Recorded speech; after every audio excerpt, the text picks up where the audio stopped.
Well, another day. I've got a big project lined up for the 2011 Mustang. Most people, when they need tires, they go to a tire store, they pick out the tires, they sit in a really uncomfortable plastic chair for about 2 hours while they wait for some monkey to put on the tires backwards or balance them wrong, and then get to go do it again. But not me. No, not me. I'm an automotive idiot.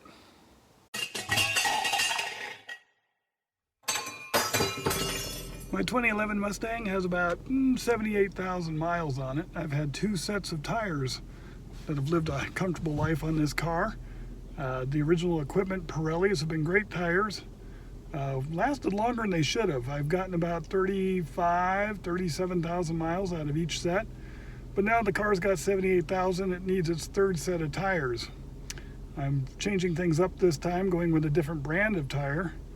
But in keeping with my philosophy of making everything far more difficult than it has to be, I'm going to be handling this myself, taking the tires off the car and delivering them with the new tires to a local tire shop where I'll have them do the mounting, balancing, and replacing the valve stems, the tire pressure monitoring sensors, as they've never been changed in this Mustang.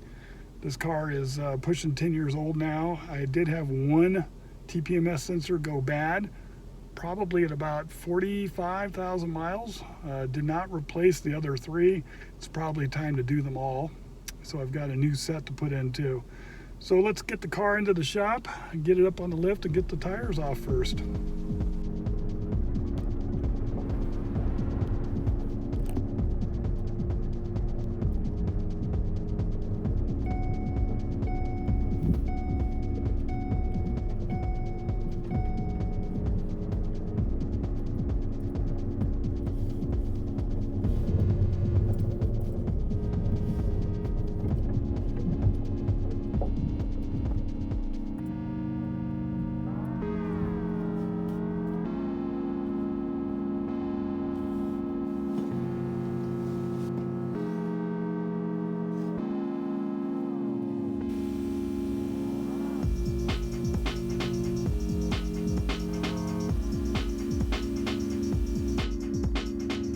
The original equipment Pirelli P0 tires have actually done really well. I'm a big believer in sticking with the original equipment tires where you can. Engineers spend a lot of time and trouble to select tires they think work best with their chassis tuning, so it's always a good idea to stick with what they came with. That being said, they can be expensive sometimes and maybe not worth the money.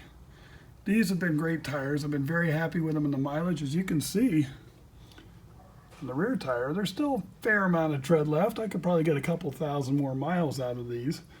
But being an automotive idiot, I think I screwed up rotating them in time, and some of them are far worse than others. As you can see, this right front tire is practically a racing slick at this point, and it's gotten to where I don't have much faith taking the car on long trips or tossing it into corners. So we're going to go ahead and upgrade the tires and get this baby some fresh shoes.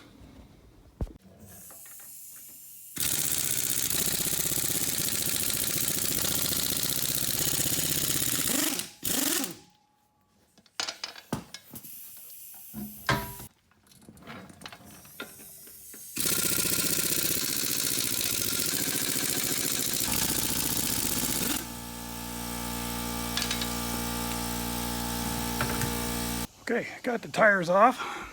Let me show you what we're going to be putting onto this thing. I've got these through TireRack.com. They've been really a good source of tires. I've gotten them from them a couple of times. They arrive quickly, the prices are fair, and yeah, you have to arrange for your own mounting and balancing, but that's really not so hard. They even have recommended shops that you can get referrals from them for. I'm going to be going to my local tire shop, who I know these guys, and they've done tire work for me before. So what we've got are Kuhmos, and I've never had Kuhmos before. 255/40 ZR19, obviously speed rated.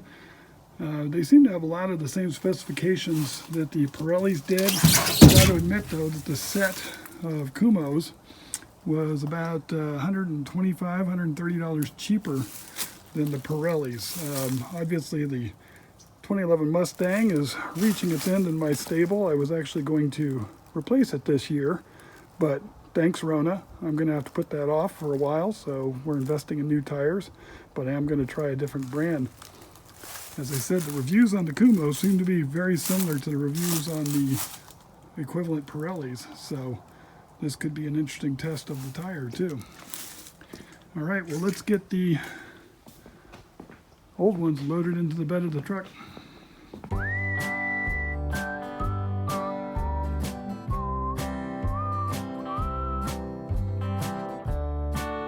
So the other thing I'm taking to the tire shop are new tire pressure sensors that go into the valve stems.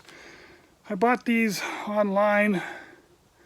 I'm not positive these are going to work. The original equipment Ford ones, if you buy the Ford ones, they were in the range of about $35 a sensor. These were advertised as Ford ones, but when they arrived, they're not. I worry that these could be rebuilt ones. There's a business card, the name on the inside of the person that sold these to me. At this point, I'm just going to go ahead and stick them in and try it. If I have problems with them later, I'll contact the person, and unfortunately would have to have the tires dismounted and replace these sensors, but I'm going to give these a try and see how they work. They say you're supposed to change your sensors with every tire change. I guess if you had a regular vehicle that got 50,000 miles on a set of tires, maybe that would be worthwhile. Seems a bit excessive to me, but so far I've been lucky. As I said, I only lost one sensor in almost 80,000 miles in the Mustang. So we'll see what these do, and when I get the tires and wheels back from the tire shop, I do have a new device that will train the sensors to talk to the car's computer. You can do it without the little device that I bought, and I have before, but it's kind of a pain in the butt. So we'll see how that works as well when we get the tires back. So I've got my sensors, I've got my new tires, I got the tires and wheels off the car. We're going to head on down to the tire store. Let me just give a great idea. This is a freebie. This is on the house, an idea for any entrepreneurs out there. If you know anybody in the perfume or cologne industry, the designer scent industry, here's a great idea. Make a men's cologne that smells like new tires. And any of you that are really into cars, men, women, understand what I mean. There's nothing quite as exciting than the smell of new tires to a car person. One of my first jobs was working in a tire store way back in the day. And yes, there were tire stores and not, wagon wheel stores for those that chose Conestoga way, and not that old. Anyway, working in a tire store, the warehouse always smelled like tire, and it was so strong that you'd come home and it would actually be in your clothes, and I actually really dug that. Every car guy I've talked to since then has shared the same dark secret that the smell of new tires is intoxicating, dare I say arousing. So anyway, if you could bottle the smell of new tires, we could apply that as a cologne. I'm not sure what sort of member of the opposite sex you'd attract with those, or the same sex if you're into that sort of thing, but you would at least know that they were car people, and those are good people. Okay, well, it's going to take them 2 or 3 hours to get the tires on. Apparently they have a specialist. As I pointed out, these are unidirectional tires and needed to be put on the wheels correctly. And so that fellow's going to come in and get them done in about 2 or 3 hours. In the meantime, one of the best things about going to your local llanteria, depending on where you live, are the side benefits. Not just tires, my friends. We got a dozen red tamales. And these are made by hand, and they smell so good. These are southern New Mexico soul food right here. Anyway, we'll get back in a couple hours to come get these tires and see how they did.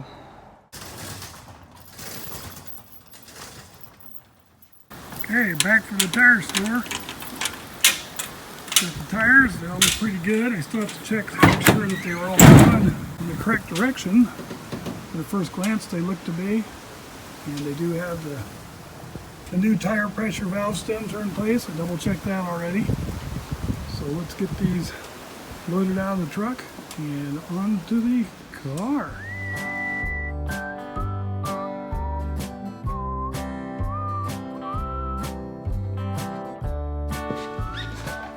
Okay, let's chuck these things onto the car. Luckily they're not too awful heavy. One of the most fun things is always lining up your studs with your holes. I'm sure there's an easier way to do this, but I'm not the smartest guy. Some would even say, well, you know, idiot. So when I put the wheels back on, I don't know, sometimes I chase the lug nuts on with the impact. But I always feel very cautious about doing that. It's just too easy to really over torque the nuts if you're not paying attention. So generally I just like to put them back on by hand. The regular star wrench. It's hard to mess it up. So while it's up in the air like this, just do a real quick star pattern tightening. Just kind of hand tight little stug. And after we've run all these nuts down, and there's no play in it, of course we'll put the car down and get out the torque wrench and finish the job right. I think we've all been in that situation where we've been on the side of the road with a flat tire, and you think, oh hey, look at that, for once my spare has air, so this should work out okay. And you get out your tire iron, and it looks like the lug nuts were put on by somebody like Dwayne Johnson using all the force of the planet, and there's no way to get those lug nuts off. I've broken a few lug nuts in my day like that too, trying to get them off. So it's another reason I don't like to go to tire shops, because you never know if the highly trained, qualified individual is going to be somebody that torques the lug nuts back on, or if they just hit it with the impact until the compressor blows up. So I highly recommend doing this by hand.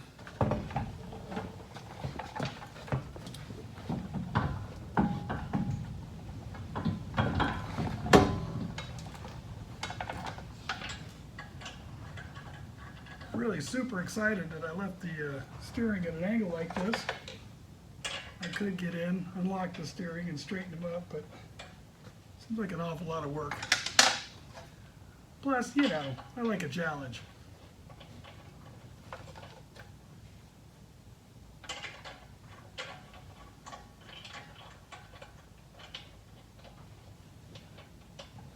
But if you get really obsessive about wanting to keep your lug nuts just looking factory fresh,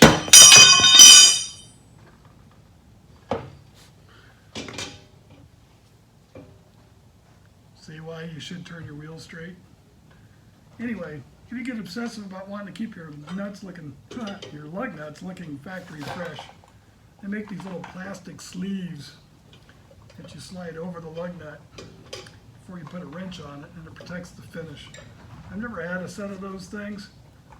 I'm sure they probably work fine, but really, unless you're keeping a car in absolutely pristine condition for investment or showroom, if it's a driven car like this, it seems a little special. Boys and girls, the days of torquing your lug nuts on like an animal until you hear it click or you feel that you got the right torque on it, those are pretty much over. You can buy a cheapy torque wrench, half-inch torque wrench, down at your local Harbor Freight, made out of 100% certified USDA approved Chinesium for like 14 bucks or so. So get yourself a cheap torque wrench, or get yourself an expensive one, but I'm an idiot, I buy the cheap ones. This is one of the old-fashioned rotating adjustment ones. So you set how many pound-feet of torque right there by twisting the handle up to the required number. On the Mustang, the lug nuts are supposed to be torqued at 100 foot-pounds, so we're going to set the wrench for 100 foot-pounds, and drop the car to the ground and put the final torque on the lug nuts right now. All right, again, do this in a star pattern. Spreads the load out evenly.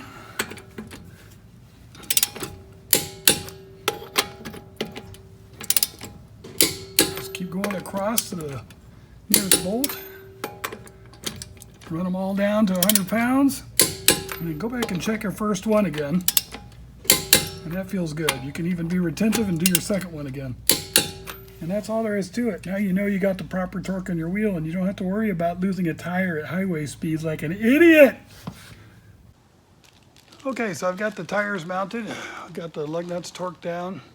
So the last thing we have to do is on these late model vehicles that have tire pressure monitoring systems, and you replace the TPMS sensors that are in the tire, you have to retrain the car to recognize the new sensors. If you don't do this step, you're going to get a low tire pressure warning light all the time.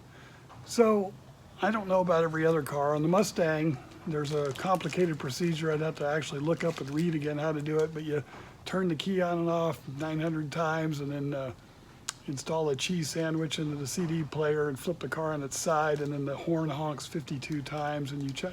It's a complicated procedure. It works. You can look it up on the internet, but I decided to try something different. When I ordered my tire pressure monitoring sensors, I saw on Amazon the availability of a little remote looking thing that will supposedly program these things without all of the complicated procedure with the horn and the ignition key. So we're going to try this thing out. This was about, I think, $12 or $14. So it wasn't too much. I figured it's worth a gamble. And, you know, we should read our instructions first. It sounds like there's a lot of steps to this. Insert the key into the ignition and turn to the off position. Okay, it's off. Press and release the brake pedal.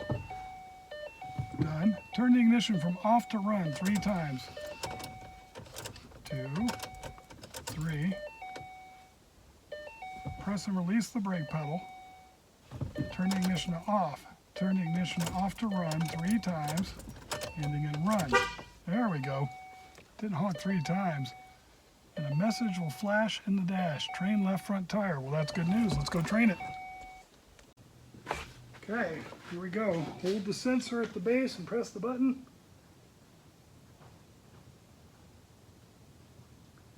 Takes up to 10 seconds. Supposed to honk. Okay, it says train right front. Sweet.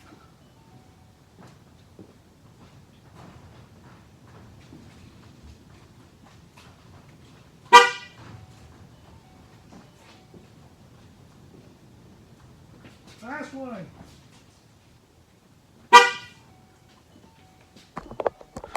Okay, that should have it. I'm going to turn off the ignition now, see what it does.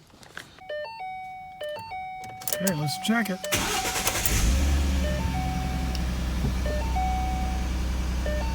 Now we know the driver's door is open. But what do you think of your tires? Are you happy with the pressure? I just cleared that. Don't have any tire pressure warning lights. Usually I think it comes on in the middle, right in here. Well, look at that. I might be an idiot, but apparently I'm all computer savvy and whatnot. Okay, let's review. I think that all went pretty darn well, actually. Bought the tires at TireRack.com, paid, I believe it was about $700, and took them over to the tire store this morning, paid $88, and that was for the mounting, balancing, and installing the tire pressure monitoring cores in each wheel. Paid another $12 to dispose of the old ones. Paid, I think it was $12 or $14 for this little trainer thing.